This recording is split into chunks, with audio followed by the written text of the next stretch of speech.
যে স্টুডেন্টদের প্রথম যে প্রবলেমটা হচ্ছে জানো কি জানো, তোমাদের যারা যারা তোমরা এবার খারাপ রেজাল্ট করেছো তোমাদের প্রথম প্রবলেম হচ্ছে এরকম, তোমরা একটা জায়গায় এখন দোষ দিবা, যে কোনো কিছুতে একটা দোষ দিবা।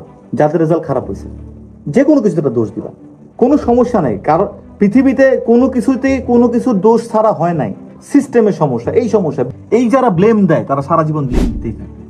আর যারা সার্ভাইভাল ফর দ্য ফিটেস্ট, অতিকায় হস্তি লোপ পাই আছে তেলাপোকা আদতে কি আছে, শুনছো? এগুলো পড়ছো, বই পড়ো।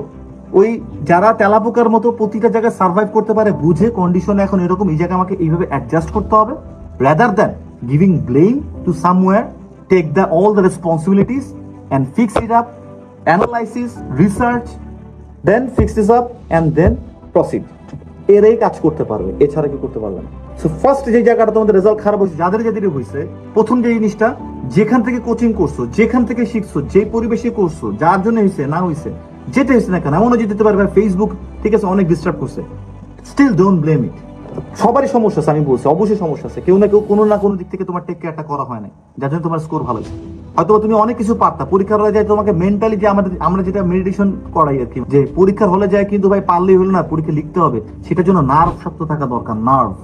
সেটাকে কিভাবে করবো ওটার একটা প্র্যাকটিস আছে, হয়তো এটা তোমাকে কেউ বলে নাই, তুমি পরীক্ষার যায় ঘাপড়ে ঘুরে গেছো পরীক্ষার মধ্যে, এরকম আমাদের স্টুডেন্টদের হয়েছে, হয় না যে তা না, এটা জেনেটিক একটা ব্যাপার, এটা একটা অন্য জিনিস, এটার খেলা অন্যরকম, বাট বুঝতে হবে, শিখতে হবে, এগুলোই আমরা ক্যানাডায় শিখছি আইসে। শুধু পরীক্ষা না, পরীক্ষা পড়াশোনা এগুলো 35%, বাকি 65% এক্স ফ্যাক্টরস। সো এটা যদি বলা নাই তাহলে তারও দোষ আছে, but the thing is don't blame.